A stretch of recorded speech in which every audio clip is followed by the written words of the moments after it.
Hola a todos. Oigan, ¿les ha pasado alguna vez que sienten que Dios está como en silencio? Que esperas una señal, no sé, una respuesta clara sobre algo importante y Y nada, solo silencio. eso, te quedas medio en el aire, impaciente, sin saber qué hacer, ¿no? Es una sensación superhumana, creo yo. Cuando las cosas no están claras, uno busca seguridades rápidas, ¿no? Algo que puedas ver, casi tocar para sentirte más tranquilo. Uf, tal cual. Y justo de eso vamos a conversar hoy, metiéndonos en una historia bien potente del libro de Éxodo. A ver, pensemos en la situación. Los israelitas acaban de vivir milagros, bueno, increíbles. Sí, o sea, salieron de Egipto. Vieron plagas alucinantes, cruzaron el Mar Rojo como si nada y hasta les llovía comida del cielo. Una locura total. Ajá. Pero de repente su líder, Moisés, sube a un cerro a hablar con Dios y desaparece. No vuelve. Pasan 40 días y nada. Y esa reacción, la reacción de la gente en ese momento, nos enseña un montón sobre cómo lidiamos nosotros con la espera, con la duda y al final con nuestra propia conexión con Dios. Exacto, sobre todo cuando sentimos que no está respondiendo como esperamos. Claro. ¿Qué pasa cuando lo extraordinario se vuelve, no sé, paisaje? O cuando parece que Dios se fue de vacaciones. Hoy, con la ayuda de una guía de estudios sobre Éxodo 32 y 33, vamos a desmenuzar esta historia. Queremos ver qué nos dice sobre nuestra propia experiencia al acercarnos a Jesús, sobre todo cuando la vida se pone confusa o sentimos ese silencio. Ok, vamos a entrarle a esto. Me parece clave eso, conectar esta historia antigua con lo que vivimos hoy. Sí. Porque la espera, esa sensación de que Dios no está, son temas de siempre, ¿no? Totalmente. A ver, arranquemos en el campamento israelita. Ya habían pasado varios meses desde Egipto. Semanas comiendo maná día tras día. Imagínense. La rutina. Claro, lo que al inicio fue un milagro alucinante ya era normal. Ver la nube de día, el fuego de noche, escuchar ruidos raros en la montaña, como que se acostumbraron. Es interesante cómo el ser humano puede acostumbrarse a casi todo, ¿no? Incluso a lo milagroso. Si no se cuida esa capacidad de asombro, ese agradecer constante, pues lo extraordinario pierde su peso. Y en medio de esa rutina, Moisés no baja. Pasan los días, 40 en total. La gente empieza a entrar en pánico. Se rayan. Se rayan, pensando que Moisés ya fue, que se murió en el cerro. Y lo peor, sienten que Dios también los dejó botados. La soledad y el miedo a full. Y la guía de estudio plantea algo interesante ahí. ¿Cómo se pierde a Dios? Porque claro, Dios no se fue a ningún lado. Estaba ahí. Claro. Lo que se quiebra es la confianza de la gente. Cuando no sienten su presencia al toque o cuando las cosas no pasan en su tiempo, en su horario. Ahí es cuando van donde Aarón, el hermano de Moisés, y le lanzan esta frase. Pucha, es fuerte. Oye, haznos dioses que vayan delante de nosotros, porque a este Moisés que nos sacó de Egipto no sabemos qué le ha pasado. ¿Qué tal cambio, no? ¿Qué tal cambio? Pasar de ver milagros a pedir estatuas. Uf. La impaciencia y la decepción son pésimas consejeras, definitivamente. Llevan a tomar decisiones así, al vuelo, y bueno, en este caso, con consecuencias terribles. Sí. Y ojo, la elección del becerro de oro no fue cualquier cosa. No fue que agarraron cualquier animalito. ¿Por qué justo un becerro? ¿Tenía algún significado especial para ellos o...? Pues es muy probable. El culto a toros o becerros era súper común en Egipto. Y también en Canaán, ¿sabes? Las culturas que los rodeaban. Ah, ok. Simbolizaban poder, fuerza, fertilidad. Era una imagen familiar para ellos, algo que podían ver y tocar, a diferencia de este Dios invisible que les parecía distante o, bueno, ausente en ese momento. Buscaban algo conocido. Buscaban algo conocido, algo tangible, para sentirse seguros. Exacto. Cambiaron la confianza en un Dios invisible pero real por la seguridad de algo que podían ver y, no sé, de alguna manera como controlar. Precisamente. Y aquí viene algo que a mí me parece fascinante. El intento de Aarón de, digamos, de maquillar el asunto. ¿Cómo así? Después de hacer el ídolo, va y anuncia: mañana será fiesta en honor del Señor, Yahvé. Está usando el nombre sagrado de Dios, el nombre que Dios mismo le reveló a Moisés en la zarza ardiente, ¿te acuerdas? Ujú. Para justificar un culto a un ídolo que acababan de hacer con joyas. Pucha, qué mezcla tan peligrosa. Es como intentar ponerle etiqueta de cristiano a algo que en el fondo sabes que te aleja de Dios, ¿no? Como decir, no, sí, voy a esta fiesta para evangelizar cuando en realidad sabes perfectamente a lo que vas. Exacto, es un sincretismo total. El texto describe que ofrecieron sacrificios que incluso parecían correctos. ¿En serio? Sí, holocaustos, ofrendas de paz, algo parecido a lo que Dios mismo les pediría después en el tabernáculo.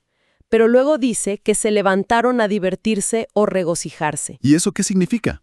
Bueno, la palabra hebrea que se usa ahí es un poco ambigua. Puede ir desde juegos y danzas hasta conductas inmorales o directamente paganas. Estaban mezclando una supuesta adoración a Yahvé con prácticas que venían de otros dioses y que al final estaban centradas en ellos mismos, en su diversión, no en Dios. Uf, esa mezcla que describes, intentar como bendecir algo que no va. ¿Será que a veces hacemos lo mismo hoy, sin darnos tanta cuenta? Es una pregunta clave. Quizás no hacemos becerros de oro literales, obvio, pero ¿cuándo ponemos nuestra seguridad en otras cosas? No sé, la chamba, la universidad, las relaciones, la plata. Justo cuando Dios parece callado. ¿No serán esos nuestros ídolos del corazón? ¿Cosas que ocupan el lugar de Dios sin ser estatuas de metal? Es una pregunta súper válida y muy necesaria, creo yo. Los ídolos modernos rara vez son de metal, no. Suelen estar más escondidos, en nuestras lealtades, en donde ponemos nuestra confianza última, especialmente cuando sentimos miedo o impaciencia. Es algo para pensar. Definitivamente. Y bueno, mientras todo este caos pasaba abajo, en el campamento, Dios lo estaba viendo todo desde la montaña. Y su reacción, bueno, no se hizo esperar. Para nada. Le dice a Moisés que su pueblo, fíjate cómo dice su pueblo, el que él, Moisés, sacó de Egipto. Sí, como que toma distancia, ¿no? Exacto, que se ha corrompido súper rápido, que se desviaron al toque del camino que él les había marcado. Esa rapidez es un punto clave que Dios resalta. O sea, recién habían hecho un pacto con él, al pie del Sinaí, y ya.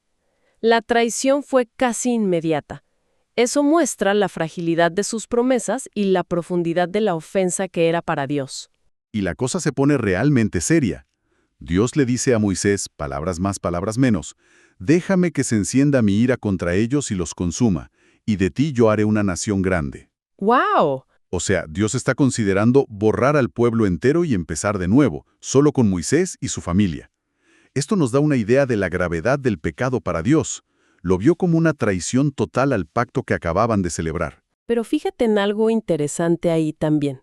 Dios le dice a Moisés, anda, baja, pero no actúa de inmediato, no los fulmina en el acto. Es verdad. Es casi como si le estuviera dando pie a Moisés para que intervenga, ¿no?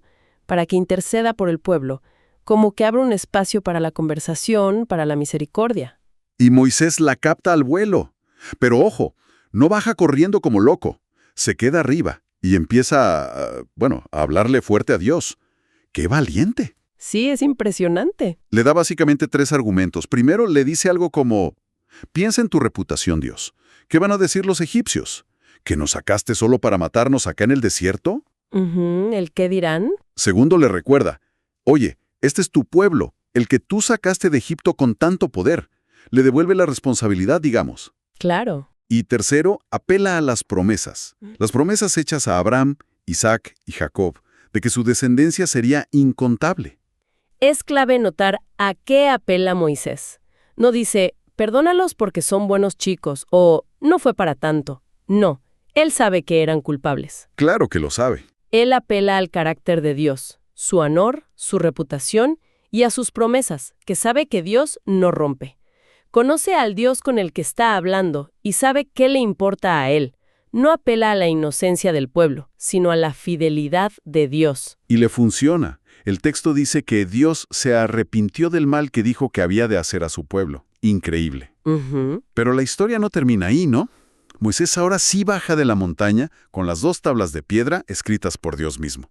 Y cuando llega y ve Ve el becerro, la fiesta, el descontrol.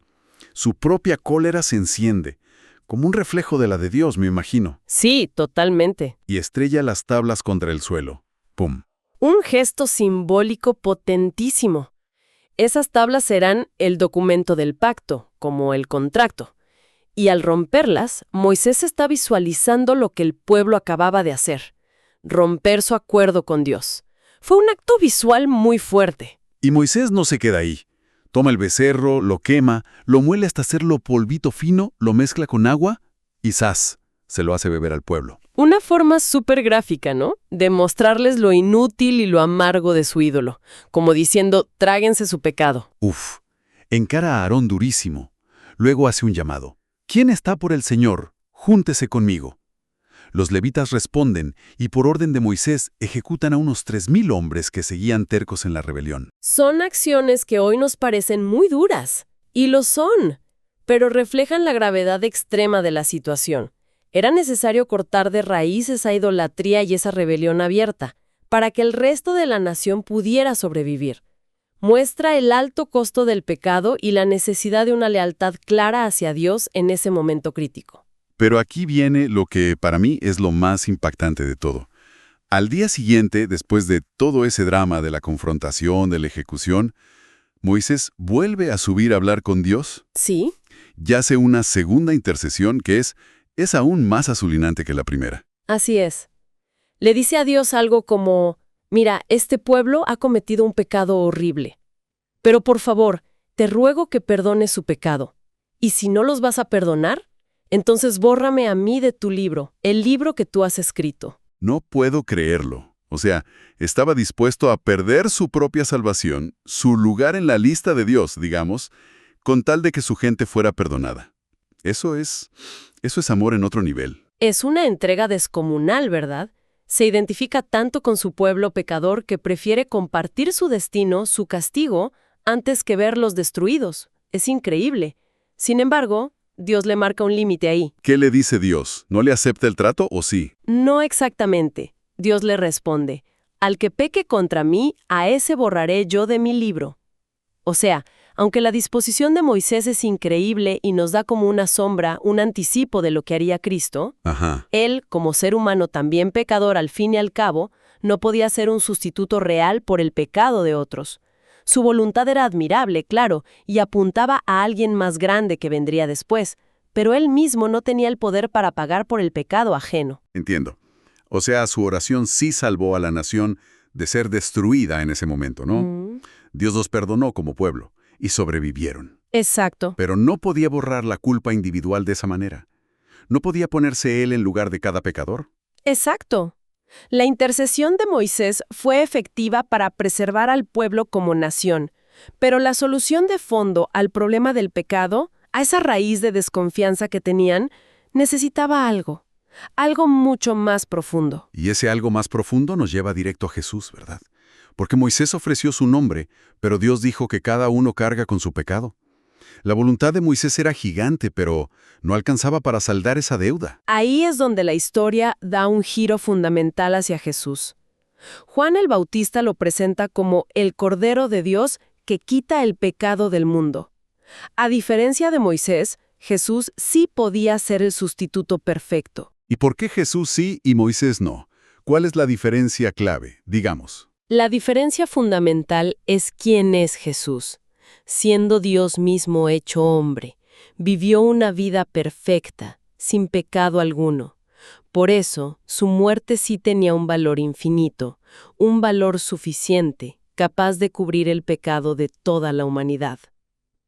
Entiendo. Él no solo pidió por nosotros con palabras, como hizo Moisés de forma increíble, sino que se puso en nuestro lugar.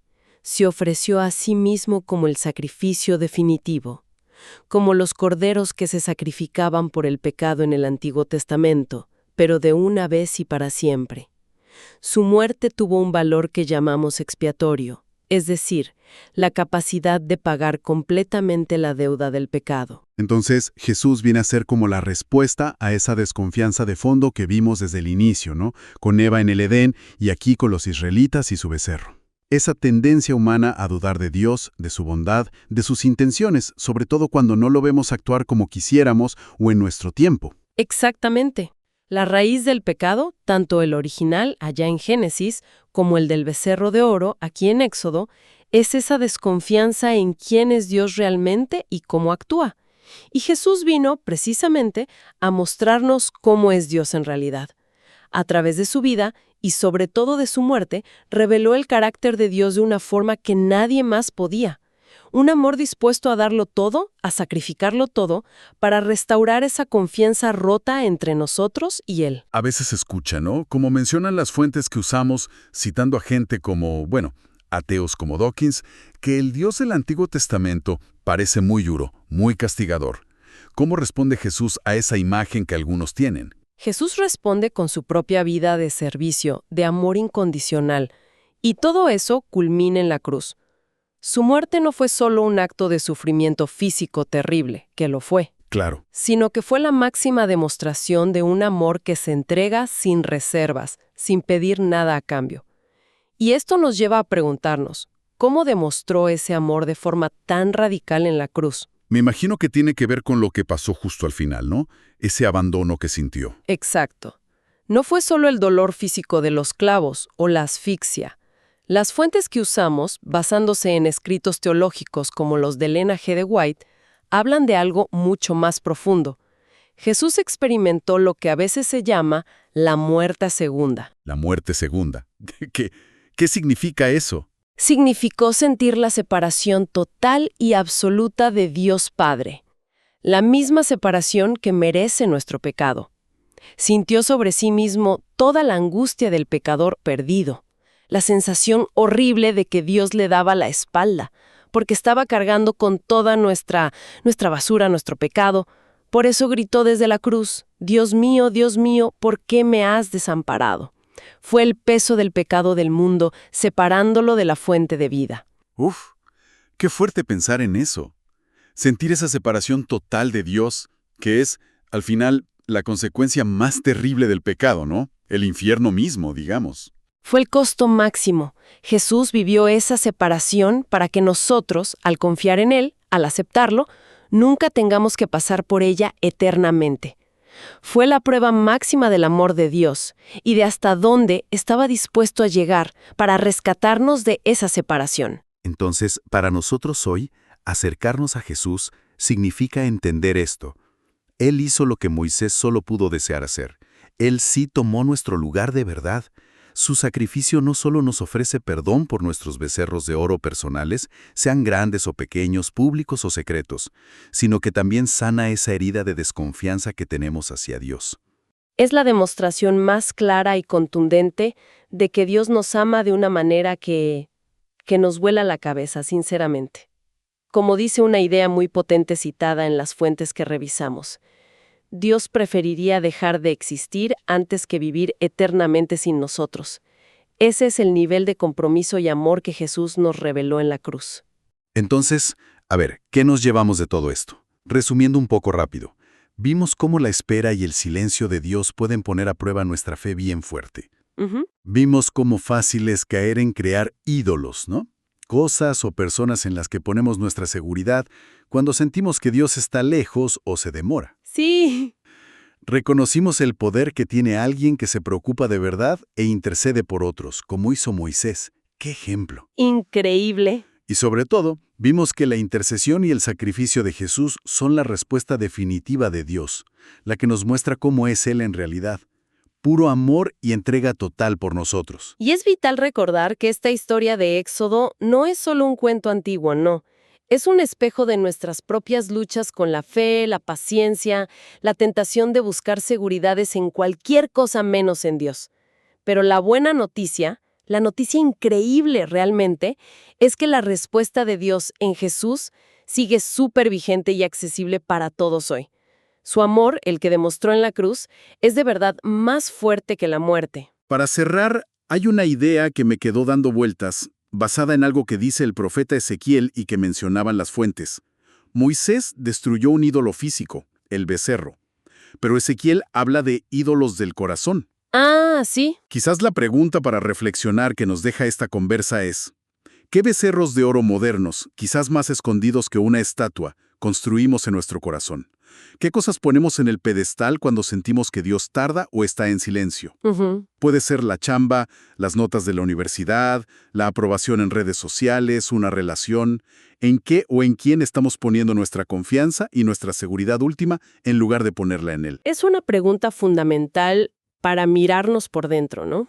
Identificar esos ídolos del corazón es el primer paso para poder, con la ayuda de Dios, bajarlos de su pedestal y volver a poner nuestra confianza en Él, en Dios, quien ya nos demostró su fidelidad total y su amor extremo en Jesús. Definitivamente. Algo para seguir pensando y masticando. Gracias por acompañarnos en esta exploración. Nos escuchamos en la próxima.